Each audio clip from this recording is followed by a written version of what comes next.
AskReddit by deleted. What screams I was emotional abused as a child.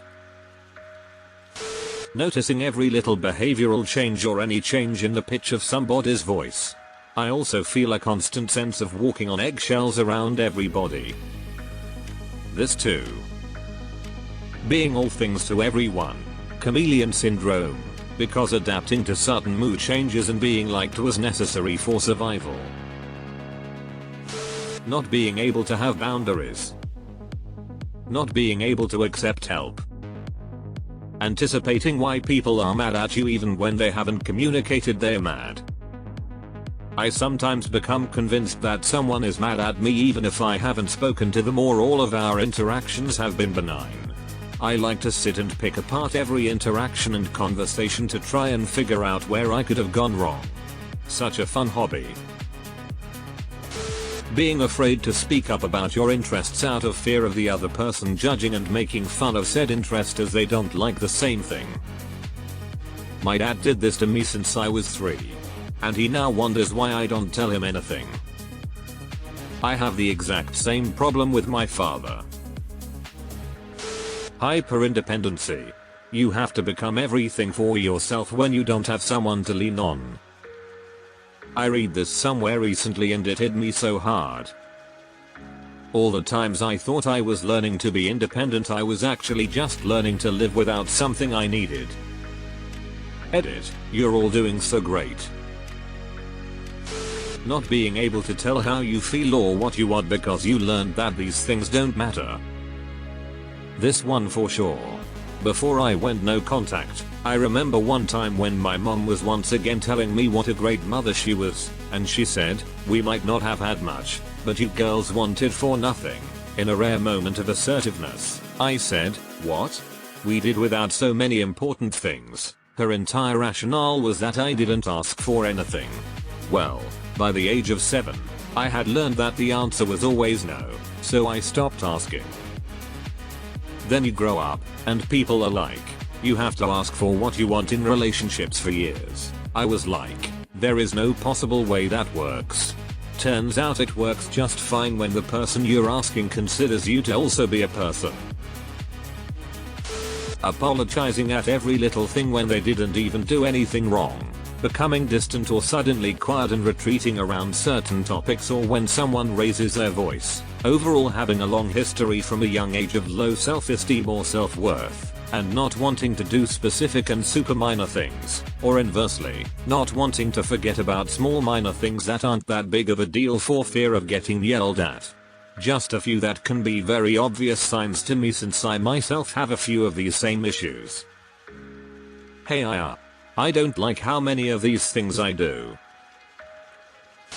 Also, never expressing any emotion ever because as a child they got screamed at, shut down for it right away, resulting in them not being able to feel or express emotions in a healthy way later in life. I've been praised at work for my ability to stay calm in all situations. Little do they know that I've lost the ability to express emotion normally in chaotic situations. It's a weird superpower that backfires in normal day-to-day situations and I am constantly having to remind myself how I am supposed to react to things, like when a coworker is upset or has happy news. Hypervigilance. The elevated state of constantly assessing potential threats around you is often the result of a trauma. People who have been in combat, have survived abuse, or have post-traumatic stress disorder, PTSD, can exhibit hypervigilance. Edit. My first gold. Thank you so much. Also, if anyone is looking for guidance on healing CPTSD from abuse, I highly recommend Pete Walker's book Complex PTSD, From Serving to Thriving. One of the more minor and annoying side effects of this is hearing shit nobody else hears. Like my neighbors play music at a very reasonable volume and I can hear it so clearly, but my partner who is right next to me is baffled. It's because I'm always listening for sounds, man. If you listened really hard you'll hear it too. Incredibly anxious. Perfectionists. My therapist finally understood where I was coming from with this. I was terrified of being physically hurt by my professor because my work wasn't good enough. And she asked me, but what if your work is good enough? What if you could accept that your work is good enough? And I immediately replied, it doesn't matter what I think of my own work. His opinion is what determines whether I'm going to be in danger. And I saw it click in her mind where my problems come from. 0 self-esteem. Your mind bullies you, insults you, you're paranoid of what people think about you, you're afraid to form relationships, friends or life partners, you have a hard time trusting people, you walk silently, you speak quietly, you automatically assume the worst in any situation, you can't stand up for yourself, you're socially awkward, you're never happy or content, you say yes to everything even if you don't want to do it, you agree with the bad things people say about you. You compare yourself to others, then tell yourself you're worse, stupid, ugly, etc. compared to them. I am there now. I get anxiety every once in a while and I shut down and pull away from people until it blows over. They don't seem to be able to regulate strong emotions. They are quick to check any excitement they might feel with some downer thought about how good things never last. They are unable to validate their own decisions and usually need to check with someone else to see if something is worth doing. Strong paralyzing indecision for fear of making a wrong choice and getting punished. Deleted. Hypervigilance. I always thought I was just really good at reading people. Until I realized it was because I'm scanning for danger and making sure I know if anyone is mad at me.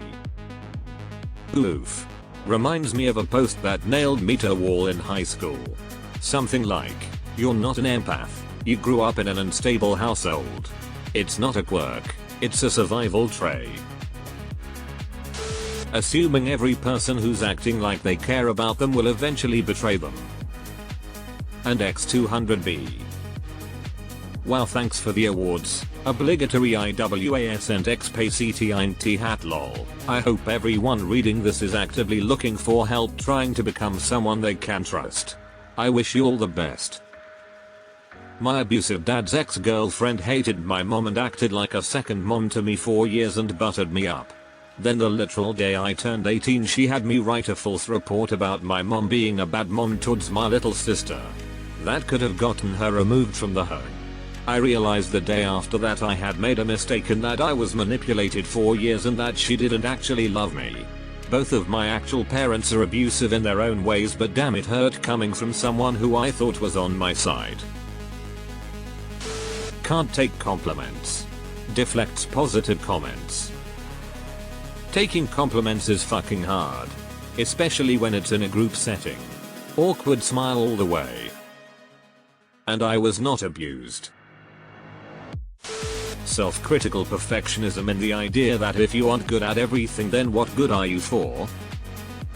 Ouch. This one kicked me right in the shin. Decision paralysis and extreme responsibility, fear of messing up. If they mess up it's always their fault and it always could have been avoided if they just thought more or researched more. In reality, a decision can be considered for a week and be right, and a year and be wrong. There are always unknowns. Risk is unavoidable. Children with high pressure parents don't learn how to manage risk. They learn a mistake is always their fault, and ends in shame and punishment instead of growth and learning. I had "you're going to ruin your life" parents, and now I can't even go grocery shopping without stressing over whether I really want that snack, or should I buy this flavor or that, or what is my budget. If it's a decision bigger than a snack I frequently can't make a decision at all and agonize for months or years until I'm forced into a decision by circumstance. 0/10 do not recommend. Edit. Wow, this really hit a nerve. Thank you everyone for the support. It sucks this is relatable to so many, but it's nice to not be alone. Deleted. Extreme empathy. I used to think it was a superpower in a sense, but in reality it was because I grew up in a chaotic, sometimes violent household and learned to read the room really well for survival. I'm 31 still trying to break people-pleasing behavior. My mother was a hardcore alcoholic. She died when I was 14. And when I got home from school she was always passed out. She'd usually wake up around sunset, and to this day I still get skittish around sunset. I never knew what I was going to get when she woke up, so I learned to read her mood in an instant and become whatever she wanted me to be. I can do that now as an adult, and, well, now I'm at the point where I'm like, fuck it, I am who I am, and if you don't like it you can fuck right off. It took me till 50 to get to that point. But I won't say that skill hasn't served me well. I can read people in an instant. Buying a gift for yourself feels like breaking a tacit rule. But for me it's basic necessities, not gifts for myself. Catching yourself giving out too much personal information and actively talking less afterwards. For me, it's like, holy fuck, someone is actually listening to me? And they care, so I end up spilling my life story and deepest secrets. Then realize I just went overboard, so I overcorrect by quickly clamming up. Ninja steps. People are constantly commenting about how you are sneaking up on them when you feel you're just walking normally. I've noticed this too. It's a dead giveaway. I can tell my so is well adjusted because he clops through the house like a fucking horse. Self-sabotage, emotional distance, difficulty connecting. Maintaining emotional distance and having difficulty connecting have been some of the most painful themes in my life. I have a deep inner sense of feeling unimportant due to emotional neglect, and it has led to a constant feeling of loneliness and emptiness. When you read this comment section and go OFK, why is everything relatable? I read through the whole thread and was on several occasions like, oh yeah, I do that. Was I abused? Then I remembered that I had a happy carefree childhood and that I'm probably just really stupid. Being quiet and struggling to make routine decisions like when asked which restaurant they prefer. Trying to hide things from the view of others. My family used to always hover over everything I did and then told me how stupid it is and laughed at me for doing it. Now when someone walks into my room I will immediately stop whatever I'm doing. I'll be watching a video about cars and click the X button at the speed of light. If someone comes in because I have an irrational fear, they'll just laugh at all my interests. It always ends up looking like I'm turning off porn or something. Saying sorry all the time, and then when someone tells you to stop saying sorry for saying sorry. Loved saying sorry again to people when I worked in retail and they told me to say it less. Also smiling and laughing while anxious or in bad situations. Never saying no to other people. That one hit hard. Flinching when someone goes to touch you. Along those lines, not knowing how to feel when someone hugs you, and you end it quickly. Feeling like something is wrong or something bad is going to happen when you are happy. Whenever I realize I'm having a good time, I immediately shut down and become very withdrawn. I can never live in the moment. It took me a long time to get out of that mindset. That feeling of I'm happy. Too happy. What's waiting around the corner that will ruin this? It may just be a function of hypervigilance. But if I walk through your house, yard, neighborhood, I'll basically get an inventory of everything in the area and 4 buildings, a floor plan, location of windows, vents, outlets, slight imperfections, bits of debris on the floor. I notice everything. If you're looking for something in your house, just ask me when I'm there. I either already know where it is because I've seen it, or I can make a couple of guesses where the item could fit. I've had multiple people tell me it's a bit weird that I can find things in their house just from walking through. Saying sorry 24/7 for things that don't even need to be apologized for. Living off of nerves 24/7, constantly being in fight or flight mode. Analyzing everything that you say before you say it to make sure that it's what the other person wants to hear, and to make sure that they're not going to get mad at you for no reason.